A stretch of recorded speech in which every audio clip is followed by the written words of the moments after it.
That picture you have of me, I was at Hallis Hall with the Bears Super Bowl trophy. That's what that picture is you have of me. Yes, folks, it's Thursday. It's 2 p.m. I'm Fred McMurray, which means this must be.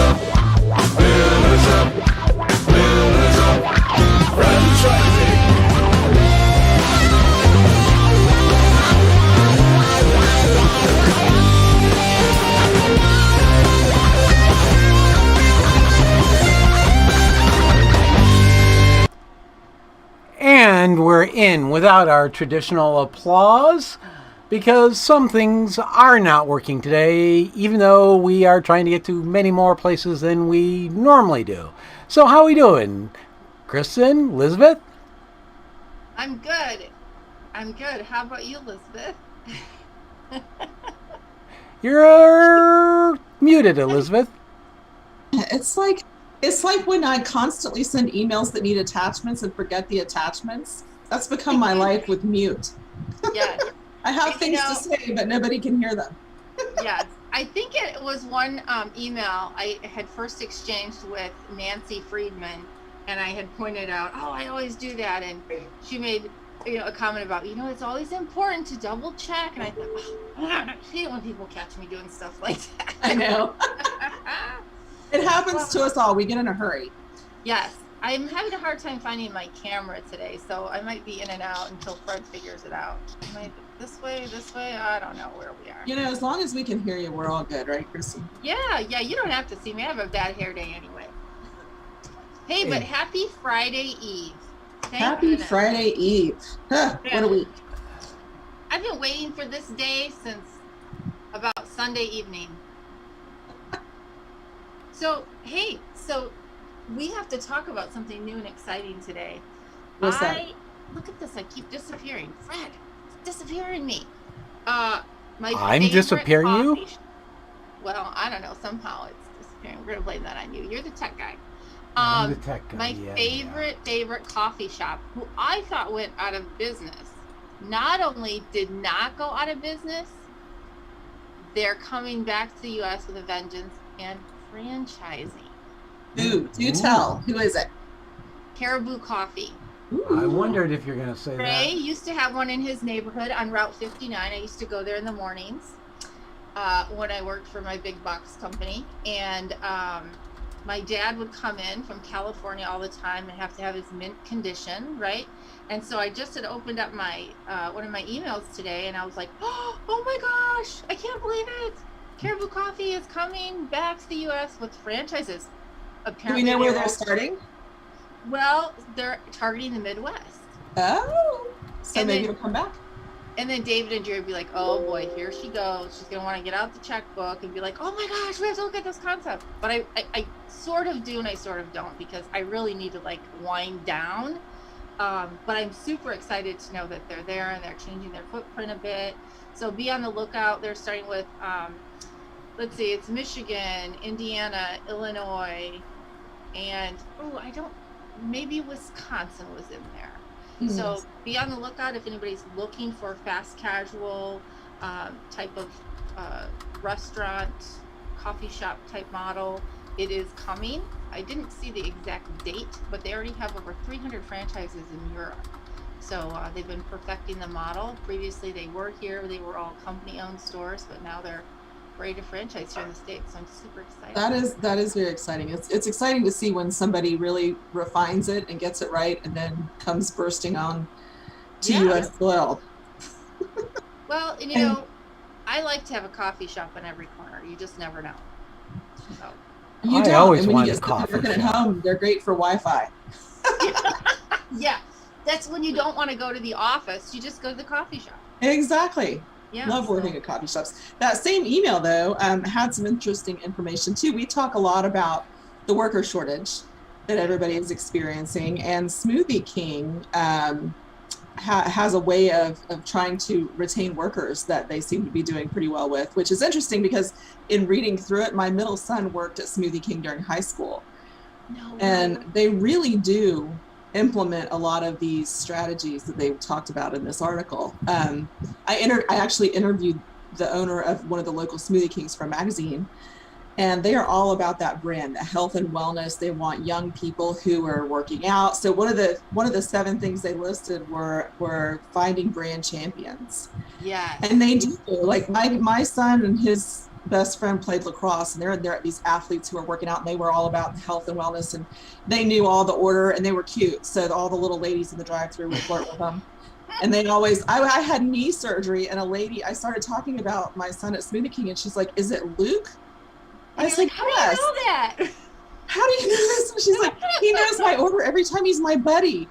But that's what they're talking about, creating this loyalty through their employees.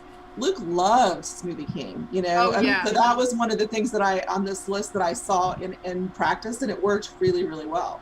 Well, and you know what's funny is that was like the first thing the article let off with, right? And I think that, you know, all the other things that he had listed, and he did, you know, one of the other things I'll say that goes really right along, he had 7 key things, right? But the last one on his list is really also kind of the first one, and which is remember that it starts with you, right? And he talked about every level, every position sets the tone, and that you want, when you walk into a Smoothie King, to just feel the vibe, right? And I think that's so true with so many brick and mortar places.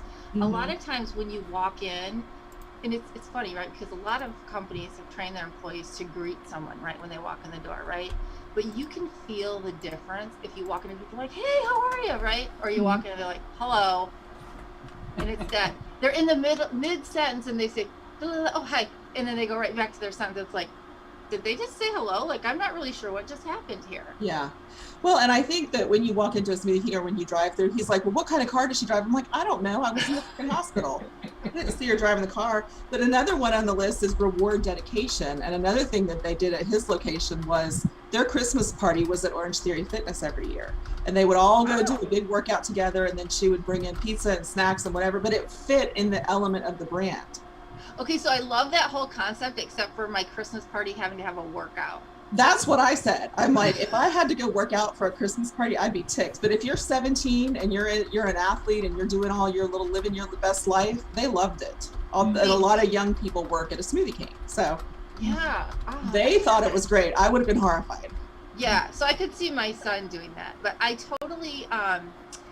totally not sure if I could do that. So I would do like yoga with beer or something, right? I think I said that last week. That's how I got onto yoga. But oh, hey, so Virginia is watching us on Instagram right now. So hi, Virginia. Hope you're doing well. I don't know where you are in this big world of ours, but hopefully it's somewhere fabulous and you're not sitting here in a rainstorm or, God forbid, snow today. So thank you. Absolutely. And Instagram is one of our new platforms this week. So we're excited that somebody is tuning in. Yeah. Hey, you know what else he said is to talk about telling impactful stories. Great brands, this is the tagline, I'll take it as a tagline, part of that particular paragraph anyway, is that great brands can't fake authenticity. That's exactly what, it goes back to what you were talking about. You can tell if there's sincerity when you walk in the door, if they're genuinely happy to see you, or if it's just a forced communication, you know. The one funny thing is he also had on here to provide a career map. And I think what's interesting about that is when you think about, like, I worked at a frozen yogurt shop, right, when I was in high school. And so that was totally like the teenager job. But there were a couple people who were young adults that also worked there, right? And their job was, of course, to be our manager and make sure we showed up and, you know, weren't giving away free ice cream and stuff or free yogurt. But it makes you wonder. So if they have this younger workforce, not all those kids are going to go away to college. Right? That's the thing. And Luke moved up. He worked there for, I think, its last 2 years of high school, and he was a shift leader at some point. And he got little raises, incremental raises over the course of the time. And when this is your first job, those little raises make a big difference. And you feel valued. So if you're walking in the door for a job like that and you know that you have the potential, even if it's a 50 cent per hour raise or whatever it is, Yep. and then you could be a shift leader and you have some responsibility, just that little title, I think validates the work that they're doing. Oh yeah, and that's his other point. One of his other sixth and almost final, but was reward dedication, right? So, and how little of an amount, right? 25 cents here, you get a name badge that says shift leader, right? Like all of a sudden you're like, oh my gosh, my boyfriend. You're walking a little taller. Yeah. Yeah. My boyfriend, he's a shift leader over at Smoothie King. Yeah. Well, and Luke was so bought in and invested that when he would train people, and it talks about training too, audit training, make sure that you get feedback from the people that you're training. He would be so annoyed if they didn't do it right. Evidently, smoothies are an art form. And there are certain ways to do it and ways not to do it. And he had it down and he would be irritated. I'm like, Luke, you've got to give him a chance to get the hang of it. I mean, right. Don't be so hard on them. He's like, but I showed them and they know, but he was invested and he was the kind of kid you wanted working there. That's awesome. Well, I want to give a shout out to their COO and president, Dan Harmon, for sharing that article. He wrote the article and they certainly published it in fastcasual.com under their blog section. So if you'd like to read more about what we're chatting about for Word on the Street this week, please join us there. And that's all I have for Word on the Street. Have you got anything else? I mean, that was quite a bit today. Well, since we are on Instagram and we had a viewer, go on and like our Instagram account. How about that? Oh, yeah, absolutely. Oh, hey, Henry's out there on Instagram too. Hey, Henry. Yeah. So give us a like and a share. Yeah, a like, a share, and tell us where you are, like what's up in your world. Hopefully you're joining us because you're thinking about building a franchise, you like franchising, you're interested in franchising, and hopefully we can give you the information that you're looking for today. So, all right, let's get us started. So today, Ray, are you going to join me today? I'm here. I'm just not on the screen. Here we go. Yay! So last show we were talking all about giving back to the community, and we were talking about domestic violence awareness and how we give back, and as far as Molly Maid is concerned. And who we have with us today is Jim Petrowich, and he gives back to the community. And I'm going to quote what he said on our webpage here. Jim believes that once you are able, you should give back to the community that supports you. As a franchisee of Great Clips since 1995, he has grown his business to 27 locations in the Chicagoland area. And Jim just told us that he has 3 more in the oven. Is that right? In the oven. I don't know. I hope it was okay to let that information out of the bag here, Jim. How are you? I'm doing just. I was going to say I was doing terrific, but actually I'm doing great. All right. Well, I am so glad you used that word "great" in the Great Clip section today. Yes. Some people might say they're super or they're fantastic, but I would never say that. You have to say great and then go like this. Exactly. Yeah. I need some services today. My hair is a hot mess. Jim, so exciting to have you on because I want to show lots of times on the show you guys will see that I have this here, my McDonald's cup, right, which is not on the franchise, but I loved this $5 like koozie cover. Sorry, it's not in the right spot. There it is. Oh, there it is. Okay, whatever. It's for the Ronald McDonald House charities. And Jim, you're like the champion of Ronald McDonald House, right? Well, we do think a lot of it. When we started out in 1995 in the Chicago market, that was when the market really opened for Great Clips, and a lot of people wondered, what was Great Clips? Did we do dogs or did we rent videos back in those days?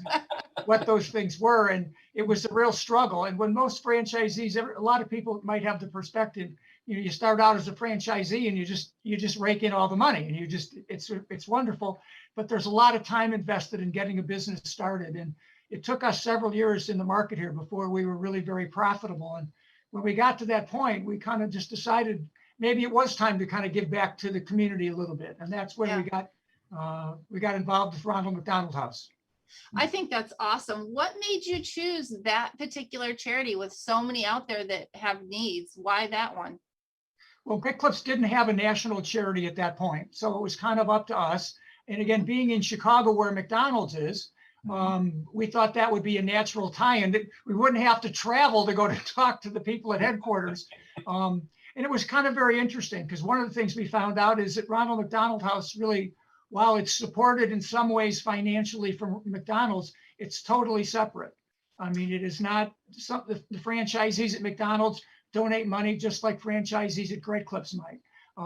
So getting to know them, we looked at our business and said, hey, we're a really nice looking salon, but we're not fancy. We're not doing lots of updo fancy services and color. We don't do those things. We do moms and dads and kids. Yeah. And we thought of what's a better tie-in than Ronald McDonald House. I mean, it's your worst nightmare is you have to go to a Ronald McDonald House. Oh my gosh. Kids are in big trouble. Yeah. But it's just a natural for us and for our customers to talk about a charity that's meaningful to families. I think that's so great because I guess it was 2 Augusts ago now, perhaps, my son actually contracted a staph infection, and we spent 2 weeks in the children's hospital at Lurie's, actually, and there's a Ronald McDonald House up near that way. Right. And I was fortunate enough to only sleep on the couch in the hospital room. But I was reading a lot about the Ronald McDonald House, and I thought, wow, if people out there aren't informed of that charity, you can go online and see not only how you are allowed to stay there or invited to stay, but some of these facilities are absolutely beautiful, and it's all run by volunteers. You have volunteers that go in there that really know how to cook, and they cook you these meals throughout the day. And I was really impressed. I really, and the stories, people who go there, they have children, all the way up to age 21 that are extremely ill, and they are in need of immediate medical care and are hospitalized at the time. So I think it's a great way to help keep families together so that they're not separated. Well, one of the things that they share with information is that the kids actually get better. They recover faster when they're with not only just mom or dad, but siblings and everybody else. It's just, it helps the kids recover faster. And it's a big part of it. And then the other thing that's really part two is calling it a house is misleading. You think it's like your house or my house. It's much larger than that. Yes. The one next to Lurie is the world's largest. When we built it, was the world's largest Ronald McDonald House. It's 15 stories tall. And it's got, I don't know how, I think it's 86 rooms. I forget the number. Wow. But it's just amazing. And the families are all there together.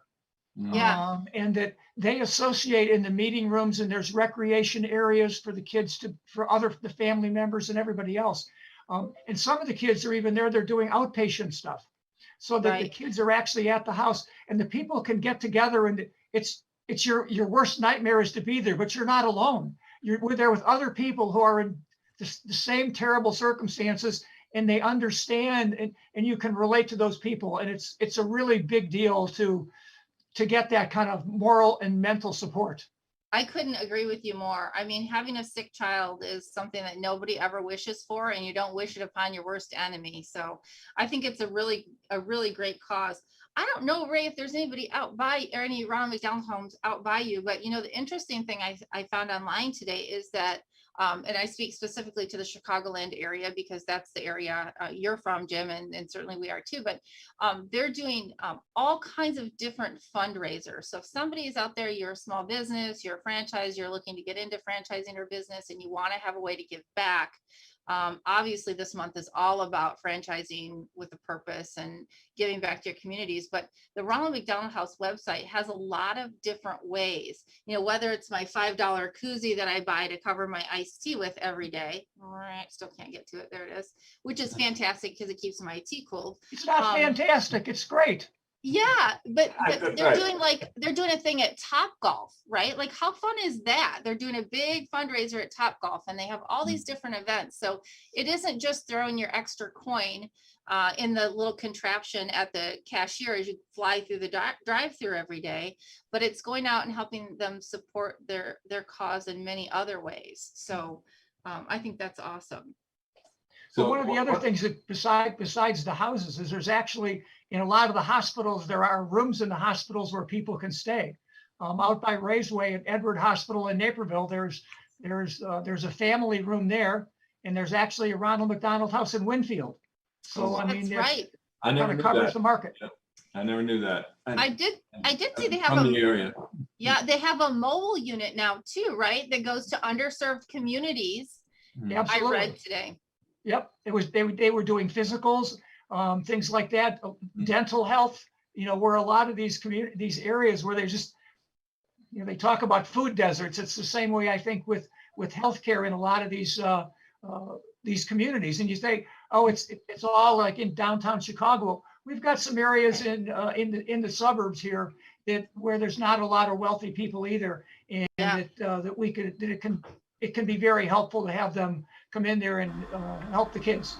Absolutely, absolutely. I'm so excited. So have you found many other people who open a Great Clips and instead of doing the standard want to kind of gravitate more to the Ronald McDonald House? Or I'm the co-op president in Chicago, and we've been doing this since about 2000, and the whole market gets together. And one of the major things we do when we first started working with Ronald doing this, we were gonna give the customers a coupon and then have something that's kind of symbolized McDonald's, and we were gonna put it up in the salon for each customer the kids could color it or do something. So we were gonna do the Ronald McDonald's footprint. When we found all kinds of dealing with McDonald's was like, you didn't want to do that. So we came up with Have a Heart, and we have a heart and that little thing on the bottom where it can be cut off for the customer for a discount on their next haircuts. And they can make a donation to us, and then obviously we pass it on to the charity. And there's a lot of other things. You know, you alluded to volunteers doing things at the houses, whether it's cooking food or things like that, and our people certainly do that. And anytime, if you just, one of the big things people, you know, and I don't know if it would work for us. You guys talked a lot about Smoothie King, but they do a lot of in-kind donations. yeah, Coca-Cola is a big supporter of Ronald McDonald House. You know, they put a Coke machine and supply all the Coke for nothing. They put it in the house. And a good fun story is when they first started doing this, the Cokes were all for free. And they found half-empty cans all over the house, and it was just a mess. They changed it. They made people pay a quarter, so then they drank their whole Coca-Cola. And oh, isn't that funny? the quarter stayed with the charity, though, so that was really important. Yeah, that is good. And you know, I think I really like that idea about in-kind donations, because I know here when we went to visit some of the women's shelters, you know, Chicago's a great metropolitan area, like so many out there. And if you're going to do things with a charity as a small business, really take a look at the big corporations that are near you, right? So we've got, what is it Vienna that's here? There was a bread company, and please forgive me if I'm not saying your brand, but some of the bread companies had dropped off, not day old, but at the end of the day, right? They would drop off loaves and loaves of bread to the shelter. And there's so many great companies out there that are just looking for a way to donate. And sometimes they just need a phone call from a person like you or me to say, hey, we're doing this thing with this shelter or this charity. What do you have that can help out? Absolutely. When they build a house, there's organizations that donate the bedding. They donate the beds themselves. I mean, it's really pretty amazing when you start looking at what in-kind donations can mean. And the other thing I think, you know, you talked about that was so important is that it's all depends on volunteers. That you know, somebody stays at a Ronald McDonald House. When we started, I think they asked people to donate $35 per night you were there, but you didn't have. I think now they ask for $50, and it's very common that the people don't have that. Yes. And that's okay. It's a donation that they can make, and it's free. And so it's what Yeah. people need in their most desperate hour, and I think that's what's important. Yeah, and I think the one thing, if you think about the whole pay it forward, right?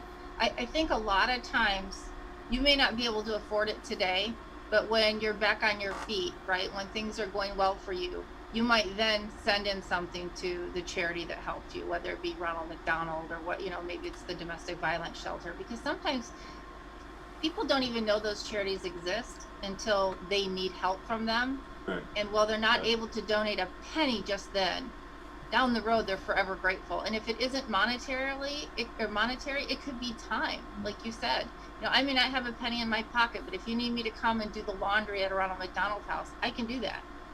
So I think that's awesome that people look for new and different ways to volunteer and give back to the communities that we serve. And certainly as a small businessman with, I don't know how we consider ourselves small with 27 units, but we're still classified as that, right? But I think it's great. Sometimes I wonder. Yeah, right. Exactly. I think it's awesome that you've chosen to attach to a charity and give back to the community, right? So one of the things I want to talk about a little bit, maybe some of our listeners are thinking, what is this? What is this all about? What do I get out of it? If I start a franchise, somewhere, I open a franchise, what do I get out of it? What is this about giving back to the community? And I think the best way to describe it is, besides what it sounds like, that you are giving back, financially and with in other ways back to the community. But in actuality, it's more than just how it makes you feel. When as I explained, I think on our last show, when I was talking to a potential client, and I told her about Mutual Ground, our local safe house, and she began to cry because she knows of people who are in that situation that need that kind of help. And when you see something like that, it really makes you see that how much it is worth it. And yes, you do get a lot out of it, and I'm pretty sure Jim will agree with that. You get a lot personally out of it, how it makes you feel that you are able to provide help to people who ordinarily don't get it. Well, I think the most important part is it makes me feel, but what's even more important than that is how our employees feel. Oh, We yeah. talk to these young millennials now about what are their values and what are things important to them. And usually, while money's always relevant, that's not always top of mind. They want companies that they're proud to work for. Our people are very happy to talk to. It's interesting in the hair business is, we talk to our customers. So it's a lot. It's very, and we touch our customers in some very special ways. So we talk about Ronald McDonald House, and our people are proud of that too, because the average hairstylist doesn't have tons of money, but here's how they can contribute. They cut hair at the Ronald McDonald House golf outing. They'll do charity haircuts at different places to raise money. This is how they can participate, and it gives them a warm feeling. It makes great clips the place to work, and that's really important, especially in the app we have today. It's really important for our staff to feel good about where they work. Yep. And for your clients, it's about brand loyalty, right? And that's where when as Ray said, people out there are thinking, what does this have to do with it? And does it feel good? Sure, it feels good. But at the end of the day, it's all about your brand. It's bringing something bigger than the brand to the table, and it's really being a good. I'll say a good example of something that we do with the charity is they collect pop tabs, and they raise about. It sounds crazy, but they raise about $40,000 a year by collecting pop tabs, and the Great Clips is a drop-off place. So, which is great. So, but it's a way our customers even participate, because everybody's, whether you're drinking a beer, I guess if you got a Smoothie King, there's not a pop top on it. If you're drinking your Coca-Cola or your lemonades, you probably have a pop top, and it's so that they drop them off. Their kids can participate. By saving pop tabs and dropping them off at Great Clips. So I mean, it's a way that we just feel like we're involved with the charity. And it's a two-way street. I think Ray hit it on the head. we just feel is that we're a part of this community. And Ronald McDonald House is a part of that community. And every year when we're collecting our donations, one of our customers says, yeah, I stayed there. Thank you. This is great that you guys are doing this. That's awesome. Jim, we want to thank you so much for your time today. How do people go about getting in touch with you if you want to learn more about your Great Clips locations, Great Clips in general, or about the Ronald McDonald House? Well, they can certainly email me. It's Jim, not James. It's jim.petrovich at greatclips.net. And I'd be very happy to share any information with anybody. I mean, I could give you a phone number if you would want to do that, but I don't know that that's what you're looking for. Well, you can certainly give it, and we're going to have all of your information also listed on our website. Right. So if somebody can't write it down right now because they're driving in the car or whatnot, or they don't have a pen, that's okay, because they'll have a backup. But why don't you go ahead and shoot it out to us so that the Okay, folks that it's already have it. jim.petrovich at greatclips.net, and my cell phone number is 630-240-3526. Sounds And if good. I can, Thank if you. I can get you to help with Ronald McDonald House, or if I can get you to get involved with is a potential with Great Clips, we'd love to see you and help you. That's Thank you awesome. so much, Thank Jim. you so much for giving back to the community you serve, Jim. Absolutely. Yep. Have a great day. We look forward to talking to you again soon. Thank you very much. Have a great day. Hey, franchise owners, how's your local marketing? Do you feel like you could use some help keeping up with your social media posts and comments and reviews? Do you wonder if you could be doing more to attract local customers? Are you able to identify new move-ins to your local area? At Westvine, we help franchisees like you reach more local customers through digital marketing.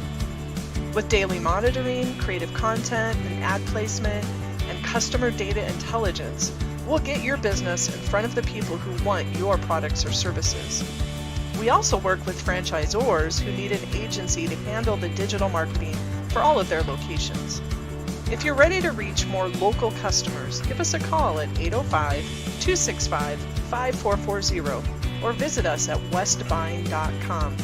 That's 805-265-5440 or westvine with a y.com.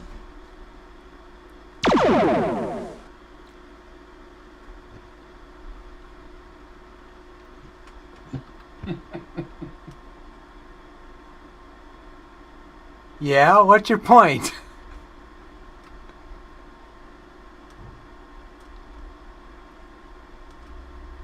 Can hear you.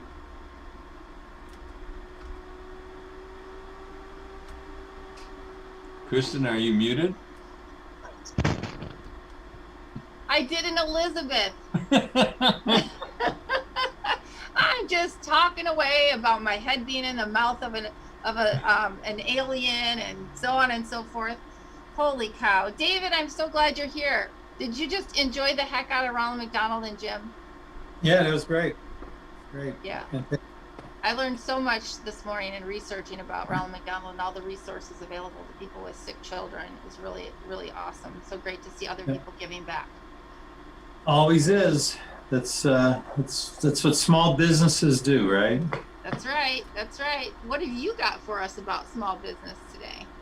Well, to continue on this theme of people who are looking to get in their business and are opening up their own business, and really kind of what it's going to take from all aspects. So last week we talked about, reality versus fantasy, right? And reality truly is the foundation of I guess your dream, right? I mean, a lot of people owning their own business is their dream. So I don't mind using the word dream, because that was our dream, getting into business for ourselves and everything that comes with it, that we had pictured the freedom and the flexibility, down the road after owning it. But so today I want to talk about passion.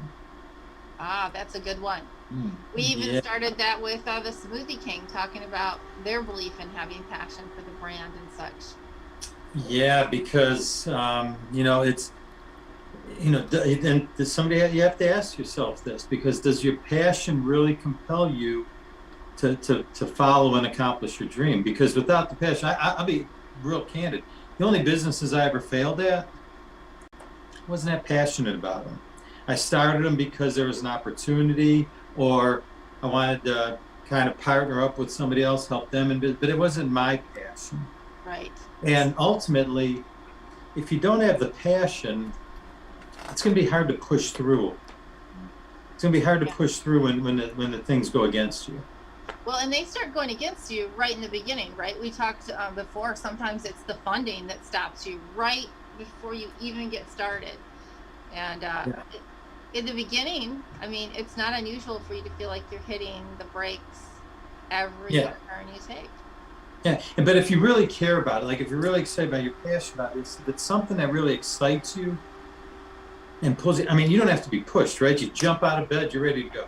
That's right. You jump out of bed and you go to bed thinking about what you're going to do. You get out of bed, then your feet hit the floor going, I'm going to make this impact in this business, right? And that's passion.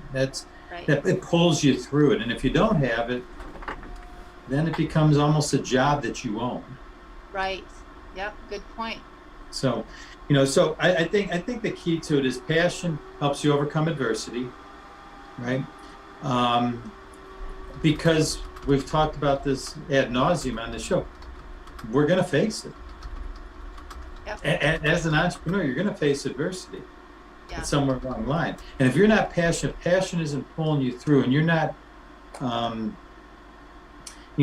if like I said, if you're not willing, if that passion doesn't pull you that you're going to succeed at all costs, you're not going to have enough firepower to get through it. Sure.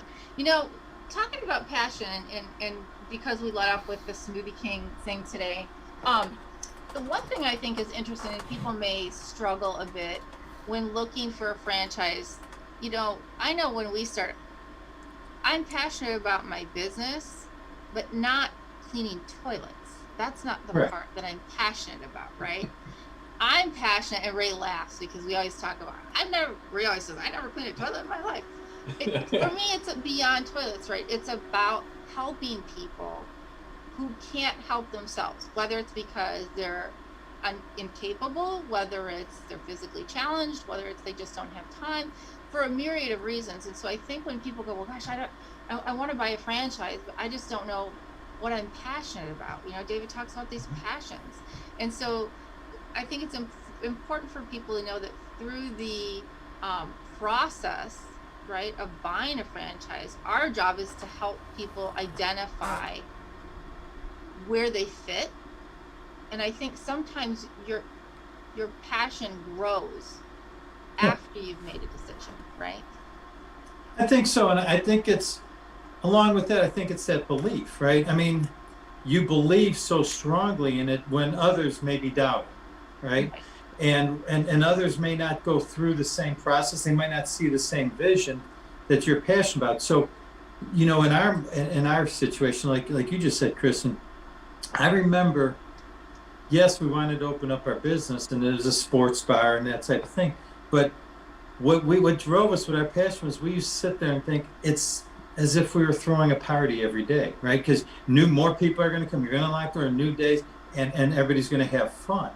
So our passion was to make sure that we ran that business where everyone from our employees, our team members, and anyone who walked into that door was there to have a good time. Yeah. And that's kind of what drove us in the beginning. It wasn't so much that I wanted to work 18 hours a day and, mopping floors and cooking chicken wings and, cleaning and carrying kegs and those types of things. Right. I wasn't passionate about the tasks. I was passionate about what it was going to give us and what we were able to give with it. Yes, and I think that's really a great point. And so for people out there going, I still don't know what I want to, I want to do something, but what is that something? That's why you want to work with people who have experience. You want to make sure that you go through all the due diligence when you're looking through a brand. You want to make sure that the franchise model you're looking at really has the right cultural fit for you. In terms of, is it a corporate button-down structure? Is it more of a family, laid-back, relaxing type structure? Because all of those things will help fuel that passion. And you should know, really, when you meet with the franchisor, it should click right away that you made the right decision, or it doesn't. Don't you agree? Totally agree. I mean, it's going to give you the initiative. If you've got passion about doing something, it's going to give you the initiative. to go explore, and then everything you just said. But the key part of it after that is it's going to give you the greatest odds of success for your success, because it's going to help you keep pushing forward. And as I said, it was easy for me to kind of close the door on and not pursue those businesses that I wasn't passionate about. It was easy to say, you know what, I'll write off the loss, boom, and move on. Right. The stuff that I've always been passionate, you just kind of never give up, right? You're almost, as Ray has said in the past, you know, we're unreasonable sometimes of how we approach things. We're unreasonable entrepreneurs because we're not going to quit. We're not going to give up because, and that's that passion, that's that inner drive, that's that desire. And maybe there's people who have succeeded without it. As I said, I haven't. The only things I've been successful is when I put my whole heart into it and went forward full bore. Other than that, it just weren't as successful, or not as successful at all. I So, agree. add that to the checklist for you entrepreneur, franchisee wannabes. Don't pursue anything you're not passionate about. And I think, you know, if you do that, you got a better chance of protecting your investment. Absolutely. And if you don't know the brand, know the lifestyle you're looking for, and we can help you drill down Perfect. into the brand. Excellent. Thank you, David, so much. We look forward to hearing from you again. As always, we appreciate all the hard work you do getting this information together to share with our audience. You got it. Take care. And you once you find yourself passionate about it, you find yourself with the fire in the belly, as they say. You eat, drink, and sleep your business. Yeah. All right. Thank you so much to David Kagjanich talking about passion. If you have a passion to start your own business, go to thepillarsoffranchising.com and go to our contact us page and select I want to buy a franchise, and someone will reach out to you to help you through that process to discover what your untapped passion may be. Next up, we have Jerry Akers talking about the difference in success rates between franchising and small businesses. So stay tuned and shoot us out some comments on whatever platform you're watching. Jerry! Kristin, how are you today? Oh, I wish I was where you are. It looks beautiful back there. Well, it's raining, but other than that, it's gorgeous. The lake's right behind me, and, you know, lots of trees and greenery. It's very peaceful. You've been a world traveler the last, 10 days or so. I never know where you are.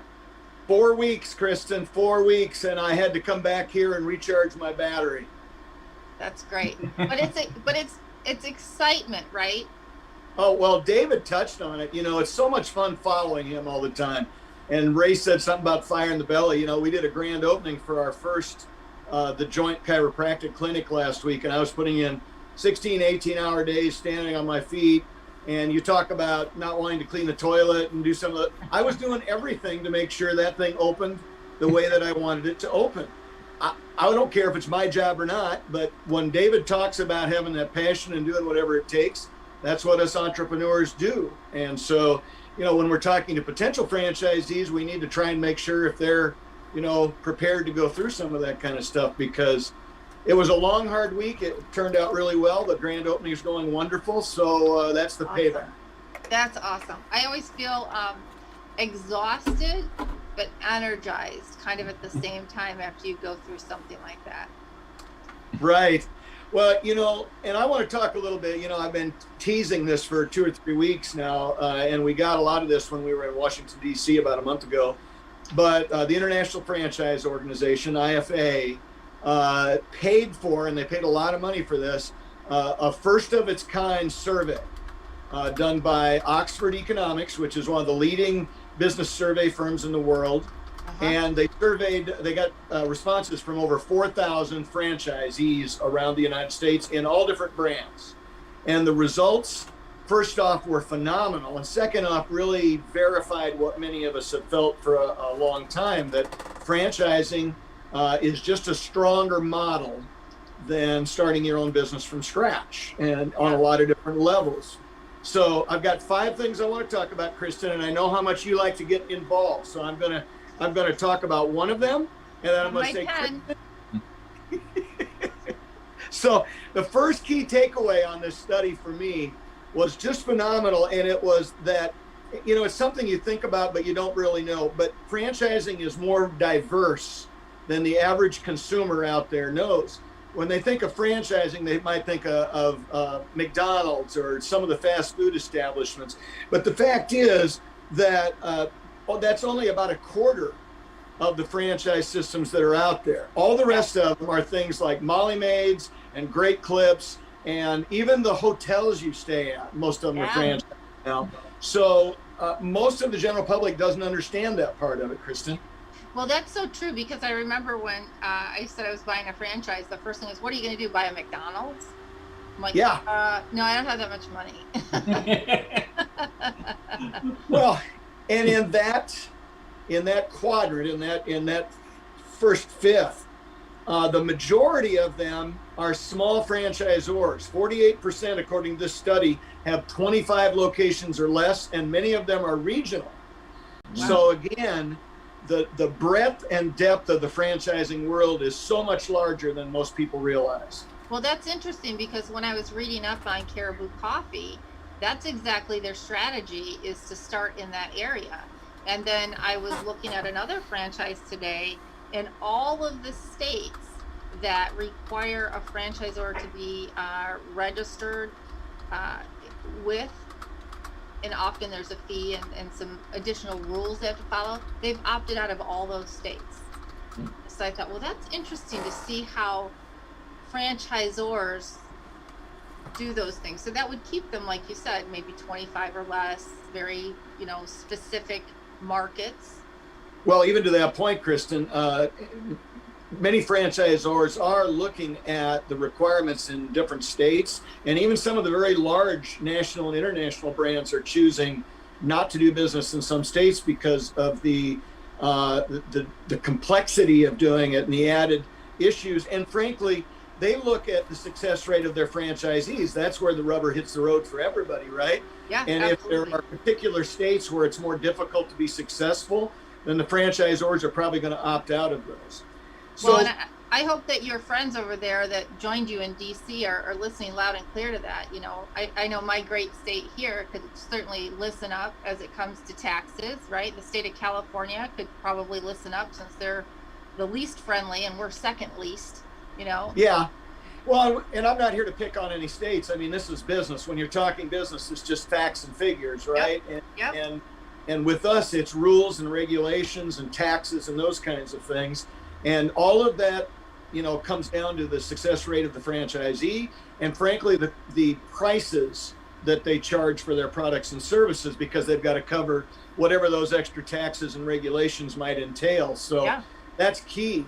Now, the second category, franchises offer better pay and more opportunity to employees than non-franchised businesses. And, to many people, if they think about fast food and things like that, because you hear that in the $15 an hour minimum wage arguments and that kind of stuff, that they're not making enough money and so on. But when you look business for business, so if you looked at, I hate to pick on fast food, but if you look at a fast food business that's franchised and a quasi fast food business that's not franchised, the franchise version is going to pay more, and they're going to give more opportunities.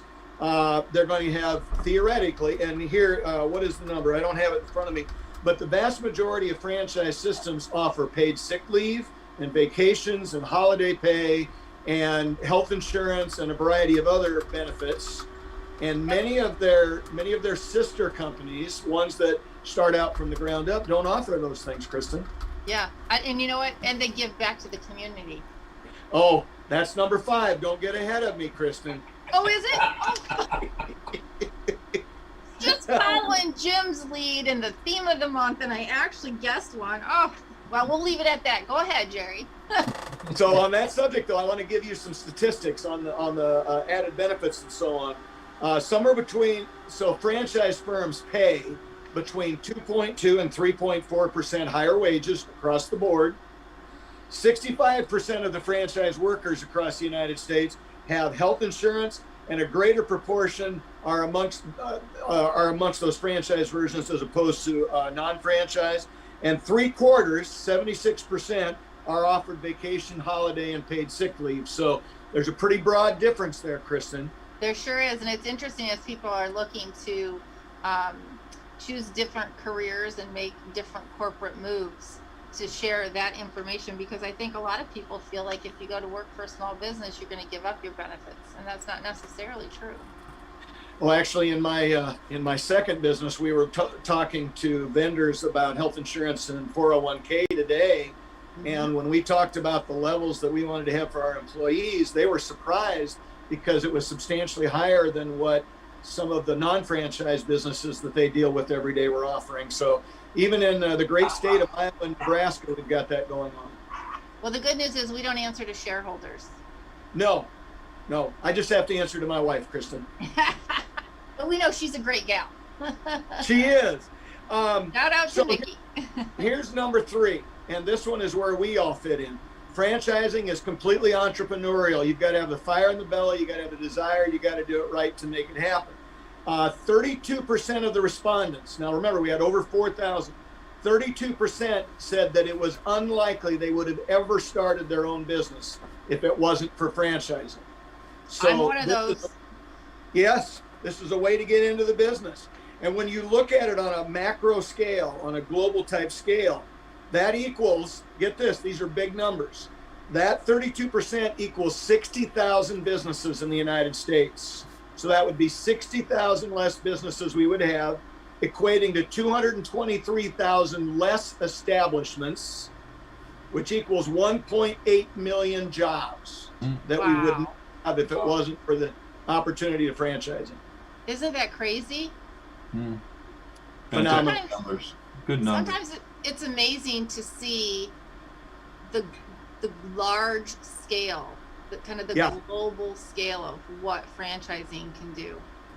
And you know, people who have a negative or a kind of a medium thought process about franchising, those are the kinds of things that should take them over the top, because we're such a big driver of jobs, and those jobs come with, as you just heard, better benefits and pay than like jobs in other businesses. So it's phenomenal.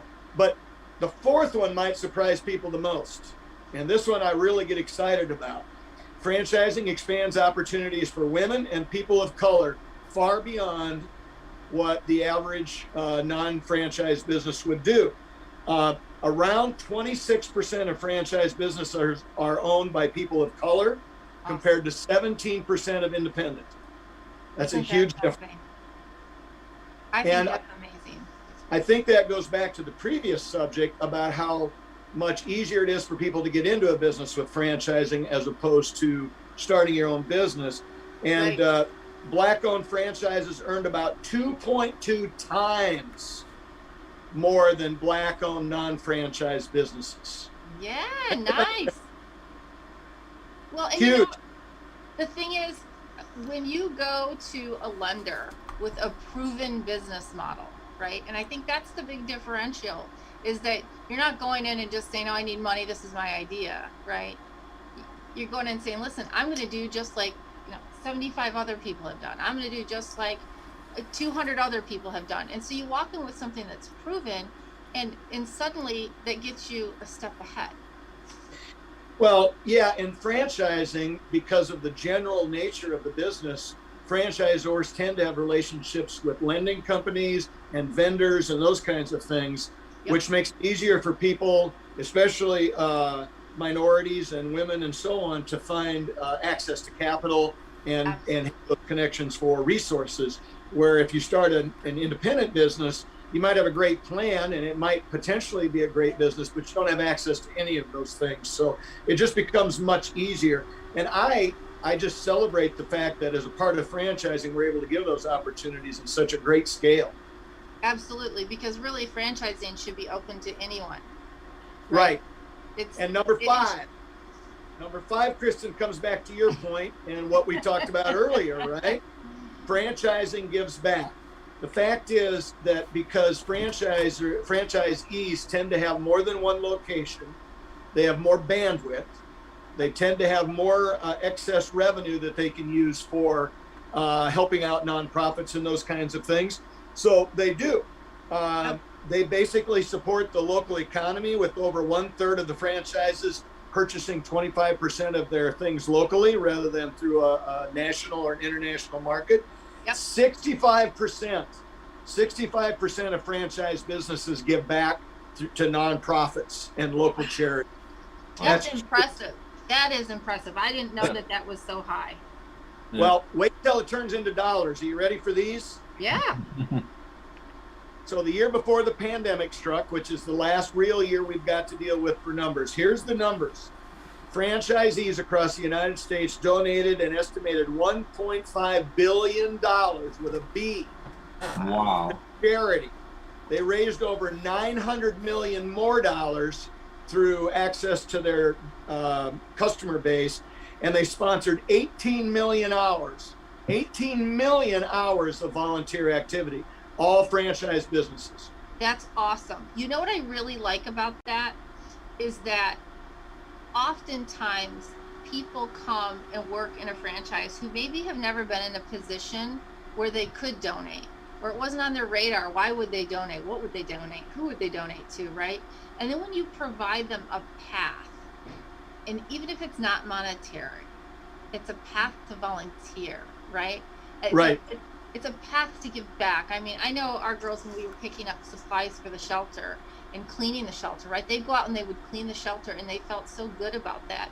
You know, you talk to Jim and some of his people who now can talk about and be proud of the fact that they work for an organization that gives to the Ronald McDonald House charities. I mean, it's all, I really just think it's about making us a better place, a better world, right? Anything small business can do to make it better is always awesome.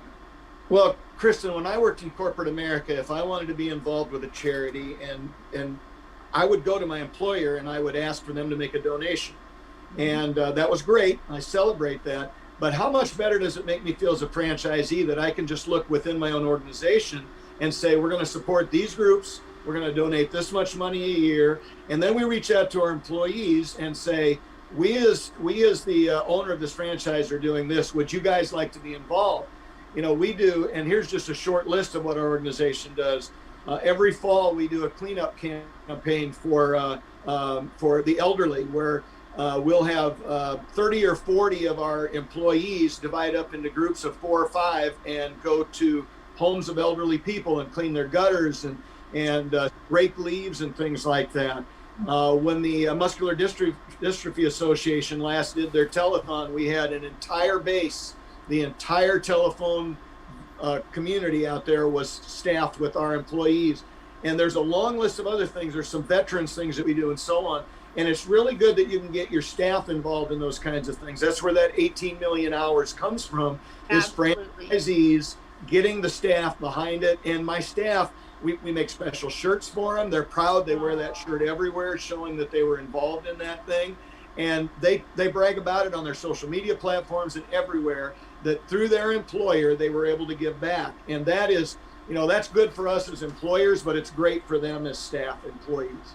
And you know, it's funny because some people will say, oh, geez, you know, I was one in my first year, right? I wasn't making money, but I did it not only because I felt it was the right thing to do, but to what Ray said, it's a great way to get your marketing and your brand out there too, because now you're involved in domestic violence or the Ronald McDonald House charities or ALS, and guess what? Now you've got your brand next to their brand in a sponsorship, and all of a sudden that elevates your brand. So if you're a new business, you'd be foolish not to do something Right. to get yourself out there. Well, Kristin, I know I've talked about it before, but I'll reiterate. When we were getting started in our business, we didn't have a lot of money for advertising. So that's exactly what we did. We would call the local nonprofits and we'd say, if you're doing a walk or a run or some sort of fundraiser, we'll send some of our staff. In fact, early on, it was us. And we would go blow up balloons that say Great Clips and hand them out to kids. We would have colored hairspray for them. We would have our mascot there to entertain them. And then we would give coupons out. And we would see about 30% of those coupons come back the same day. Wow. to our branches, because when you give to a charity, the people that are a part of that charity tend to give back to you. So they want to come and, you know, give some money to you. And so that was a great way for those people to show their appreciation.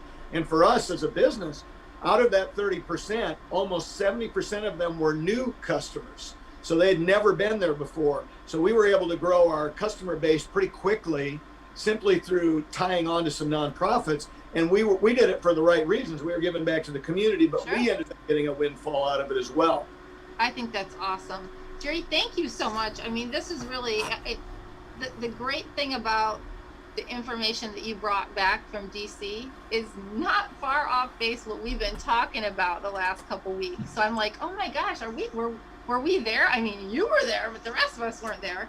But it's nice to see that we're all in touch enough with the industry to know what's really going on, to have an idea of what the hot topics are, what the big guys, in DC are talking about. And so, again, I just want to thank you. And I'm guessing you're going to tell me, what about buying a franchise right now? Well, Kristin, right now, as you talk about, there's a lot of people leaving corporate America and looking for something to do with their time, whatever their next career is going to be. And franchising is the place to go. That's it. I would argue there is no better place to go than franchising. Right now, there's a lot of opportunities. There's money available. If you've got some expertise, not necessarily in the specifics of what you're going to buy, but just in the business world in general, this is the way to go. I would argue everybody who's looking for an opportunity should look at franchising right now. Yep. Awesome. Jerry, thank you so much. We can't wait to hear what you have for us next week. As always, such a pleasure to have you here. Thank you, Kristin. Thanks, Jerry. Hi. You're on mute again. Luckily, you can't hear me curse when I do that. If only I could read lips better. I know, but I was saying, another great show, Kristin. Lots of great information. I have enjoyed our theme of franchising gives back. Oh, I love it. It makes you feel good about what you're doing. And next week we've got Emily Vanny on, who's going to come talk about the ALS support that Jerry's Great Clips locations do with that group up in Iowa. And she's got a great story in the magazine, so if you haven't seen that, check it out. So the giving back continues. That's great. And again, David talked about passion, and sometimes getting into a small business, getting into a franchise, it's the mix of the two, right? Being your own boss, making your own life, and being able to do what you want to do. You choose where you give back. You choose what to do with your money based on what's important to you, right? Yeah. Well, I think you get to a certain point or level of success in life or experience that you don't want to work for somebody else, Yeah. It becomes harder and harder the better you get at what you do. Yeah. So I think franchising offers a great opportunity for those who are feeling those things, yet still want to be a part of some kind of a system. Awesome. Well, thank you. Nice job, everybody. Have a great day. Oh, thank you, Jim Petrowich. I was going to say thank you to Jim for joining us today. Nice job, Jerry. Thanks, Jim. You too. We appreciate having you on here today. We know he's super busy with Great Clips and Ronald McDonald House charities. And sometime Jerry and I will do it together. We'll tag team with you guys. I think that'd be awesome. Yeah, just think Kristin, we don't have to work. Yeah, I was just going to say I could take the day off. It'll be the Jim and Jerry show. Yeah. Take care, everybody. Have a great week. You too, honey. Thank you. Bye.